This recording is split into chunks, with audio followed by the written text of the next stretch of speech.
35 வயது இருந்த ஜாகிருதீன் அப்படின்ற இந்த நபர் பீகார் மாநிலத்தில் இருக்கிற பாட்னாக்கு பக்கத்தில் புல்வாரி ஷெரீப் அப்படின்ற டவுனில் தான் பிறந்திருக்காரு.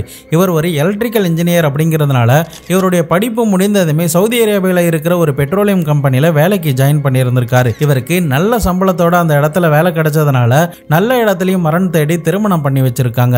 இந்த திருமணத்தின் மூலமா அவருக்கு 2 குழந்தைகள் பிறந்திருக்காங்க. அதன் பிறகு இவருக்கு திருமணமாகி 8 வருடத்திலேயே தன்னுடைய வேலைகளை ராஜினாமா பண்ணிட்டு 2019 இறுதியில உத்தரப்பிரதேச மாநிலம் நொய்டால இருக்கிற ஒரு கம்பெனியில வேலை கிடைச்சதுனால தன்னுடைய குடும்பத்தார்களை அழைத்து கொண்டு அந்த பகுதியில ஒரு வாடகை வீட்டில் தங்க ஆரம்பிச்சிருக்காரு. தொடர்ந்து 2 வருடங்கள் அதே ஏரியாவில் தங்கி தன்னுடைய மனைவி மற்றும் 2 ஆண் பிள்ளைகள் கூட அந்த இடத்துல சந்தோஷமா வாழ்ந்துகிட்டு இருக்காரு.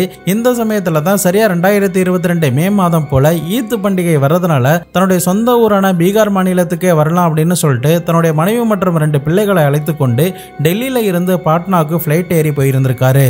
அங்க இவருடைய மாமியார் வீட்டுக்கு பக்கத்துல இவர் புது வீடு கட்டியிருந்ததுனால அந்த இடத்துல போயிட்டு தங்கி இருந்திருக்காரு. அதன் பிறகு மறுநாள் மே 2ஆம் தேதி தன்னுடைய 2 பிள்ளைகளை அழைத்து கொண்டு ஷாப்பிங் போயிட்டு இரவு வீட்டுக்கு வந்து சிக்கன் பிரியாணிலாம் சாப்பிட்டு முடித்ததுக்கு பிறகு அவருடைய ரூம்ல போய் தூங்கி இருந்திருக்காரு. ஆனா மறுநாள் காலையில விழுந்து பார்க்கும்போது அந்த வீடு முழுக்க போலீஸும் தெருக்கள்ல மக்கள் தான் கூடி இருந்திருக்காங்க. இந்த வீட்டுல நடந்த அசம்பாவிதத்தை பத்தி தான் அந்த ஏரியாவில் இருக்கிற மக்கள் எல்லாருமே பரபரப்பா பேசுறாங்க. தொடர்ந்து போலீஸ் அதிகாரிகள் அந்த வீட்டுக்குள்ள நுழைந்து என்ன நடந்துச்சு அப்படின்னு சொல்லி கேட்டபோது இந்த ஜாஃபருடைய மூத்த மகனான 10 வயது நேர்ந்த ஒரு சிறுவன், நான் எப்போதும் போல காலை 7 மணி வகையில் எழுந்தேன் சார். அந்த சமயத்தில் என்னுடைய அப்பாவை பார்க்கலாம் அப்படின்னு சொல்லிட்டு அவருடைய ரூமுக்கு போனேன். அப்போ ரத்த வெள்ளத்தில் கொடூரமான முறையில் இறந்து கிடந்தாரு.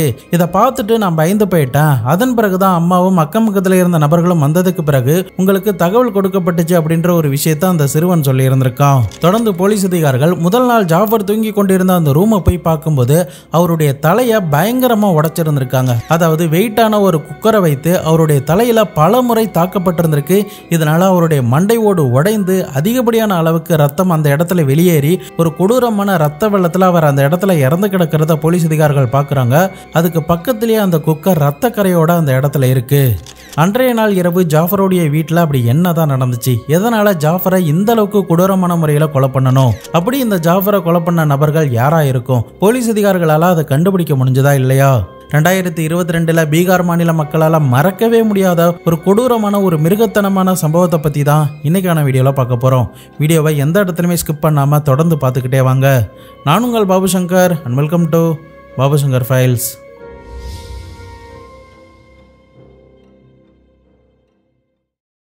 சம்பவ இடத்துக்கு ஃபாரன்சிக் ஆஃபீஸரில் வந்ததுக்கு பிறகு அந்த இடத்தை இன்ச்சு பை இன்ச்சா செக் பண்ணி இருந்திருக்காங்க. மறுபக்கம் ஆம்புலன்ஸ்லாம் வரவழைக்கப்பட்டு அந்த இடத்துல சோதனை முடிந்ததுக்கு பிறகு பிரேத பரிசோதனைக்கு அனுப்பி வச்சிருந்திருக்காங்க.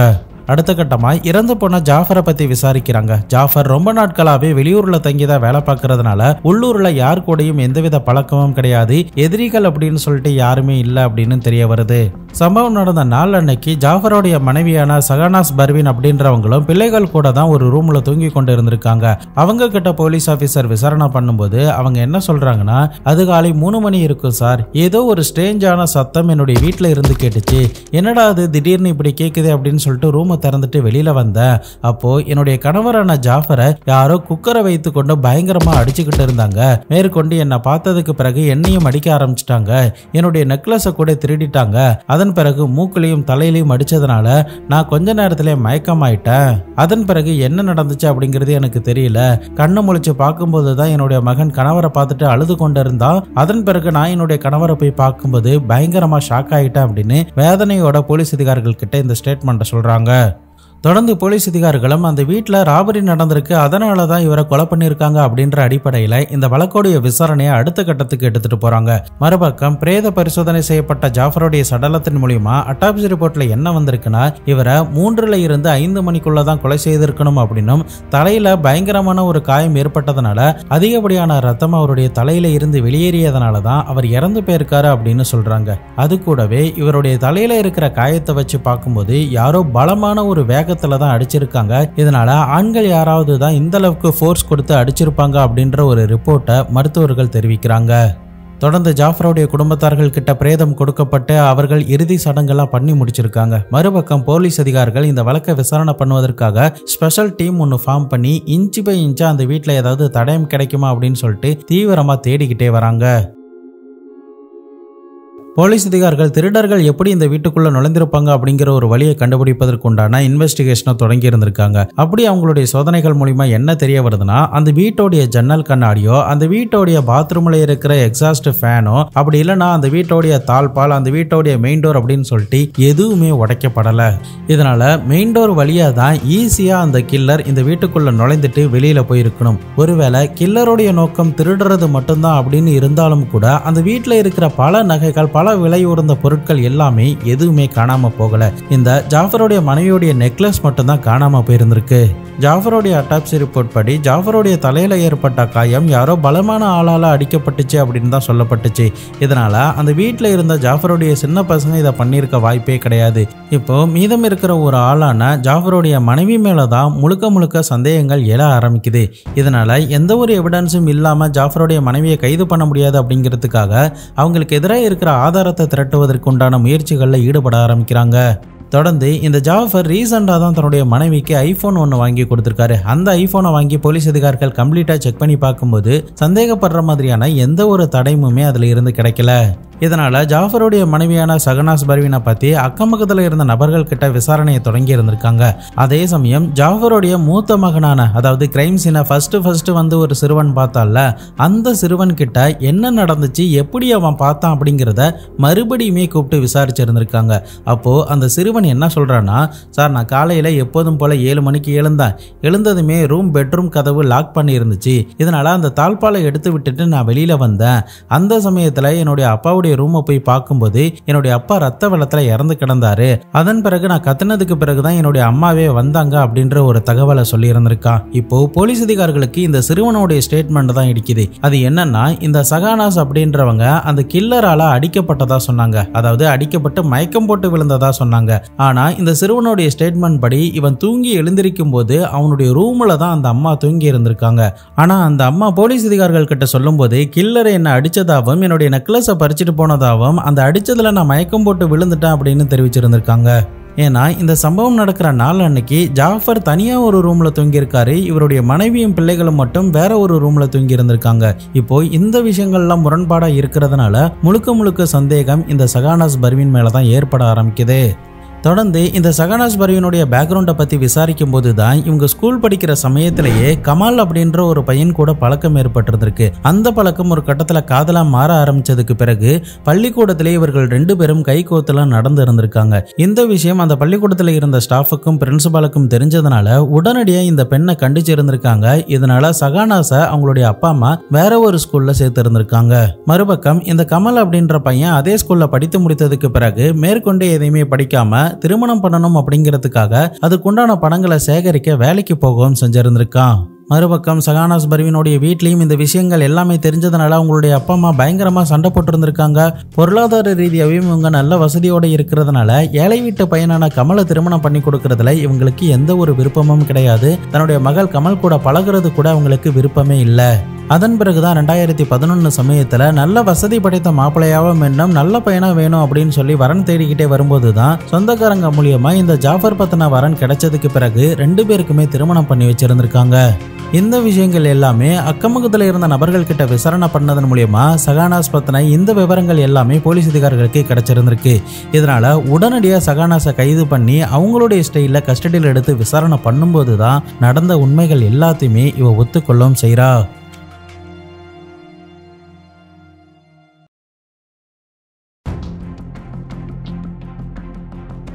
ஜாஃபரை திருமணம் கட்டினதுக்கு பிறகு இந்த 2 பேருமே நல்ல விதமாக தான் ஒரு வீட்டில் சந்தோஷமா வாழ்ந்துகிட்டு இருந்திருக்காங்க. ஆனால் ஜாஃபர் சவுதி அரேபியாவில் வேலை பார்த்து கொண்டு இருந்ததுனால அவருக்கு 1 மாதம் தான் லீவ் இருந்துச்சு. இதனால திருமணம் கூட அந்த 1 மாதத்தில் பண்ணிவிட்டு தன்னுடைய மனைவியை இந்த உள்ளூர்லேயே விட்டுட்டு இவர் சவுதி அரேபியாவுக்கு போயிருந்திருக்காரு. அதன் பிறகு வருடத்தில் 11 மாதங்கள் அங்கே வேலை பார்த்து விட்டு 1 மாதம் மட்டும்தான் தன்னுடைய வீட்டில் வந்து மனைவி கூட ஒன்னா இருப்பாரு. அப்படி இருக்கிற சமயத்துல தான் இவங்களுக்கு 2 ஆண் குழந்தைகள் பிறக்கிறாங்க. நாளடைவில் இவங்களுடைய குழந்தைகளும் வளர ஆரம்பிச்சிருக்காங்க. மறுபக்கம் இந்த சகானாஸ் பர்வீனும் தன்னுடைய கணவர் வெளிநாடு எப்போ போனாரோ அப்பையில இருந்து தன்னுடைய ஸ்கூல் காதலனான இந்த கமல் கிட்ட போன்ல பேசிக்கிட்டே தான் இருந்திருக்காங்க. நாளை பின்ன வளர வளர அந்த குழந்தைகளுக்கு சில விஷயங்கள் எல்லாமே புரிய வர ஆரம்பிக்குது. சின்ன பையன் கூட கமல் தான் தன்னுடைய அப்பா அப்படின்னு நினைச்சு எப்பெல்லாம் ஆள் இல்லாத சமயத்துல கமல் வீட்டுக்கு வரானோ அப்பெல்லாம் அப்பா அப்பா அப்படின்னு அந்த சின்ன குழந்தை கூப்பிட்டு இருந்திருக்கு. இந்த சஹானாஸ் பர்வீனும் இந்த சின்ன குழந்தைகளுக்கு விவரம் தெரியாது அப்படின்னு சொல்லிட்டு இந்த கமலை அடிக்கடி வீட்டுக்கு வர வச்சிருந்திருக்காங்க. அப்படி ஒரு நாள் வெளிநாட்டுல இருந்து இந்த ஜாஃபர் தன்னுடைய மனைவி கிட்டையும் தன்னுடைய மகன்கள் கிட்டையும் போன்ல பேசி இருந்திருக்காரு. அப்படி ஒரு நாள் பேசும்போது மூத்த மகன் கமல் அப்படின்ற ஒருத்தர் வீட்டுக்கு வந்தாரு அப்படின்ற ஒரு விஷயத்தை தெரிவிச்சிருந்திருக்கான். இதை கேட்டதுமே ஜாஃபருக்கு பயங்கரமா ஷாக் ஆகி உடனடியா தன்னுடைய மனைவி கிட்ட இதை பத்தி கேட்க ஆரம்பிச்சிருக்காரு. அதே சமயம் அவருக்கு சவுதி அரேபியாவிலையும் அவர் பார்த்து கொண்டிருந்த வேலை பிடிக்காததுனால உள்ளூர்லயே ஏதாவது வேலை கிடைக்குமா அப்படின்னு சொல்லி தேடி பார்த்திருந்திருக்காரு. அப்படி தேடி பார்த்ததன் மூலியமா உத்தரப்பிரதேச மாநிலத்தில் இருக்கிற நொய்டால உள்ள ஒரு கம்பெனில வேலை கிடைச்சிருந்திருக்கு. இதனால தன்னுடைய மனைவி மற்றும் பிள்ளைகளை அழைத்து கொண்டு அந்த இடத்துக்கு போயிடலாம் அப்படின்னு சொல்லிட்டு 2020 நொய்டால ஒரு வீட்டை வாடகைக்கு எடுத்து அங்க தன்னுடைய மனைவி பிள்ளைகள் கூட தங்க ஆரம்பிச்சிருக்காரு. மறுபக்கம் தன்னுடைய மனைவி கிட்டையும் அந்த கள்ளக்காதல் பத்தி கேட்கும்போது அவங்க அப்படிலாம் எதுவுமே கிடையாது அப்படின்னு சொல்லி சமாளிச்சிருந்திருக்காங்க. அது கூடவே அந்த பையனுடைய ஸ்கூல் ஃப்ரெண்டு மட்டும்தான், மற்றபடி எங்க 2 பேருக்கும் எந்தவித ரிலேஷன்ஷிப்பும் கிடையாது அப்படின்னு சொல்லி இருந்திருக்காங்க. இப்போ இந்த ஜாஃபர் இது எல்லாத்தையுமே நம்பினதுக்கு பிறகுதான் தன்னுடைய மனைவியை மறக்க வைக்கணும் அப்படிங்கிறதுக்காக தான் நொய்டாவுக்கு வந்து செட்டில் ஆயிருந்திருக்காங்க. அதன் பிறகு வேலைக்கு நிம்மதியா போயிட்டு வந்திருக்காரு. சில நேரங்கள்ல தன்னுடைய மனைவியோடைய மொபைலை இந்த ஜாஃபர் செக் பண்ணி பார்ப்பாரு. அப்போ சந்தேகப்படுற மாதிரி எதுவுமே இருக்காது. இதனால மனைவி அந்த காதலனை மறந்துட்டா போல இனிமே எந்தவித பிரச்சனையுமே இருக்காது அப்படின்னு சொல்லிட்டு அவர் பெருசா எதுவுமே கண்டுக்கல. ஆனா அவருக்கே தெரியாம ஒரு விஷயத்த இந்த சஹானாஸ் வீட்டுக்குள்ளேயே பண்ணிக்கிட்டு வராங்க. அது என்னன்னா, திருட்டுத்தனமா ஒரு மொபைலை வீட்டுக்குள்ளேயே மறைச்சு வச்சிருக்காங்க. எந்த நேரங்கள்ல ஜாஃபர் வீட்டுல இல்லாம இருக்காரோ அந்த நேரங்கள்ல இந்த பையனுக்கு கால் பண்ணி பேசுறது, மெசேஜ் பண்ணி பேசுறது, வீடியோ கால் பண்ணி பேசுறது அப்படின்னு சொல்லிட்டு இந்த சஹானாஸ் பர்வீனும் கமலும் ரொம்பவே நெருங்கின ரிலேஷன்ஷிப்ல தான் தங்களுடைய நாட்களை கடத்தி இருந்திருக்காங்க. இப்படியே 2 வருடங்கள் கிட்ட கடந்து போயிருந்திருக்கு. ஜாஃபருக்கும் எந்தவித சந்தேகமும் தன்னுடைய மனைவி மேல எழவே இல்லை. இந்த சமயத்துல தான் சரியா 2 வருடம் கழித்து மே மாதம் போல வரக்கூடிய ஈத் பண்டிகைக்கு பீகார் மாநிலத்துல பாட்னால மாமனார் மாமியார் வீட்டுக்கு பக்கத்துல உள்ள தன்னுடைய சொந்த வீட்டுக்கு போகலாம் அப்படின்னு சொல்லி பிளான் பண்ணி இருந்திருக்காரு. இந்த ஜாஃபர் சவுதி அரேபியாவில் இருக்கும்போது என்ன நினைச்சிருக்காருன்னா, மாமனார் மாமியார் வீட்டுக்கு பக்கத்திலே ஒரு வீடு கட்டிட்டா என்னுடைய மனைவியும் குழந்தைகளும் பத்திரமா இருப்பாங்க, அவங்களுக்கு வேண்டிய விஷயங்கள்லாம் மாமனார் மாமியாரே பண்ணி கொடுப்பாரு அப்படிங்கிற அடிப்படையில தான் ஒரு வீட்டை இந்த இடத்துல கட்டி இருந்திருக்காரு. அந்த வீட்டுக்கு தான் சரியா 2 வருடத்திற்கு முன்னாடி மே 1, 2022 வகையில தன்னுடைய மொத்த குடும்பத்தையும் அழைத்து கொண்டு டெல்லியில இருந்து பாட்னாவுக்கு பிளைட் மூலியமா வந்து இருந்திருக்காங்க. வீட்டுக்கு வந்த கையோட அடுத்த நாள் வாகல தன்னுடைய குழந்தைகளை அழைத்து கொண்டு ஷாப்பிங் போயிருந்திருக்காரு. அதன் பிறகு அவருடைய பர்ச்சேசிங்லாம் முடித்ததுக்கு பிறகு இரவு உணவு சாப்பிட்டுட்டு தூங்கிட்டு இருந்திருக்காரு. இதற்கு நடுவுல இந்த ஜாஃபருடைய மனைவியான பர்வீன் என்ன பிளான் பண்ணி இருந்திருக்கானா, இந்த ஈத் பண்டிகைக்கு தன்னுடைய மாமனார் மாமியார் வீட்டுக்கு போகலாம் அப்படின்னு சொல்லி இந்த ஜாஃபர் பிளான் பண்ணதுனால இந்த சந்தர்ப்பம் தான் சரியான சந்தர்ப்பம் அப்படின்னும், அப்படி ஒருவேளை நம்ம ஊருக்கு வந்தா நம்ம இந்த முறை ஜாஃபரை போட்டு தள்ளிடலாம், போட்டு தள்ளினதுக்கு பிறகு நாம 2 பேரும் ஒன்னா சேர்ந்து வாழ முடியும், நம்ம 2 பேரும் புதிதான ஒரு வாழ்க்கையை தொடர முடியும் அப்படின்ற ஒரு ஐடியாவை இந்த பெண்மணியை தன்னுடைய காதலனான கமலுக்கு கொடுத்திருந்திருக்கா. அதன் அடிப்படையில் ஜாஃபர் ஊருக்கு வந்த 2வது நாள் தன்னுடைய குழந்தைகளை அழைத்துக்கிட்டு ஷாப்பிங் போனார்ல, அந்த நாள் ஈவினிங் வாகலே கமலை வீட்டுக்கு வர வச்சு ஒரு இடத்துல மறைச்சு வச்சிருந்திருக்கா. அதன் பிறகு தன்னுடைய பிள்ளைகள் கூட ஜாஃபர் சாப்பிட்டு முடித்ததுக்கு பிறகு, நான் இன்னைக்கு பிள்ளைகள் கூட எந்த ரூம்ல தூங்குறேன், நீங்க தனியாவே தூங்குங்க அப்படின்னு இந்த பர்வீன் சொல்லி இருந்திருக்கா. அதன் அடிப்படையில் ஜாஃபரும் அதை பெருசா எடுத்துக்காம அவர் தனியா ரூம்ல போய் தூங்கி இருந்திருக்காரு. நள்ளிரவு நல்லா தூங்கிட்டு இருந்த சமயத்துல தான் கமலை வர வச்சு வீட்டுல இருக்கிற பெரிய வெயிட்டான குக்கரை எடுத்துட்டு வந்து பயங்கரமா அவருடைய வாயை பொத்துனபடி தலையிலேயே அடிச்சிருந்திருக்காங்க. அதன் பிறகு ஒரு கட்டத்துல ரத்தம் அதிகப்படியான அளவுக்கு வெளியேறியதுனால ஜாஃபர் சம்பவ இடத்திலே இறந்து போயிருந்திருக்காரு. மறுபக்கம் பர்வீன் கமல் கிட்ட ஒரு நெக்லஸ் மட்டும் கொடுத்துட்டு அங்கிருந்து எஸ்கேப் ஆக வச்சிருந்திருக்காங்க. மறுநாள் காலையில தன்னுடைய மகன் எழுந்திருக்கிற வரைக்கும் வெயிட் பண்ணிட்டு இருந்திருக்கா. அதன் பிறகுதான் போலீஸ் அதிகாரிகள் கிட்ட இப்படி ஒரு டிராமாவையே நடத்தி இருந்திருக்கா. இது எல்லாத்தையுமே இவகிட்ட இருந்து வாக்குமூலமா பெற்றதுக்கு பிறகு அவ சீக்கிரட்டா வச்சிருந்த அந்த மொபைல் போனை வாங்கி கம்ப்ளீட்டா செக் பண்ணி இருந்திருக்காங்க. அதுல கிடைக்கிற எவிடன்ஸ் எல்லாத்தையுமே சேகரிச்சதுக்கு பிறகு கமலையும் கைது பண்ணி இருந்திருக்காங்க. கஸ்டடியில் எடுத்து விசாரிக்கும் போது இவ என்ன சொன்னாலோ அதை எல்லாத்தையுமே அப்படியே அவனும் சொல்லி இருந்திருக்கான்.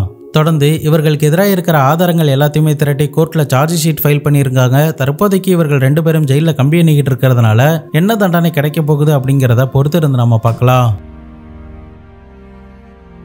என்னையை பொறுத்த வரைக்கும் பர்வீனுக்கு இந்த திருமணத்துல உடன்பாடு இல்லைன்னா டைரக்டாவே ஜாஃபர் கிட்ட இதை எடுத்து சொல்லி அவருக்கு புரிய வச்சிருந்திருக்கலாம். திருமண வாழ்க்கையிலும் காதல் விஷயத்திலையும் ஒருத்தர் எடுக்கிற தவறான முடிவு அவருடைய வாழ்க்கையில எவ்வளவு பெரிய பாதிப்பை ஏற்படுத்துது அப்படிங்கிறத இந்த பர்வீனுடைய கதை மூலமா நம்மளால தெரிஞ்சுக்க முடியும். இவங்களுடைய சுயநலத்துக்காகவும் இவங்க ஒன்னா சேர்ந்து வாழணும் அப்படிங்கிறதுக்காகவும் எந்தவித தவறுமே பண்ணாத அப்பாவியான ஜாஃபரை கொண்டு இருக்க கூடாதுன்னு தான் நான் சொல்லுவேன். நீங்கள் இந்த பர்வீனை பற்றி என்ன நினைக்கிறீங்க அப்படிங்கிறதையும் இவளுக்கு நீங்கள் என்ன தண்டனை கொடுப்பீங்க அப்படிங்கிறதையும் மறக்காம கமெண்ட் பாக்ஸில் சொல்லுங்கள். இதை பற்றி உங்களுடைய நண்பர்களும் தெரிஞ்சுக்கணும் அப்படின்னு நீங்கள் ஆசைப்பட்டீங்கன்னா அவர்களுக்கும் ஷேர் பண்ணி விடுங்க. நம்ம சேனலுக்காக உருவாக்கப்பட்ட இன்ஸ்டாகிராம், டெலிகிராமில் ஃபாலோ பண்ணதவங்க ஃபாலோ பண்ணிக்கோங்க. வாட்ஸ்அப் சேனலையும் மறக்காமல் ஜாயின் பண்ணிக்கோங்க. நோட்டிஃபிகேஷன் அப்பப்போ உங்களுக்கு கரெக்டாக வந்துடும். வேற ஒரு கிரைம் கேஸோட வேற ஒரு வீடியோவில் உங்களை வந்து சந்திக்கிறேன். அது வரைக்கும் உங்களிடமிருந்து விடைபெறுவது உங்கள் பாபு சங்கர்.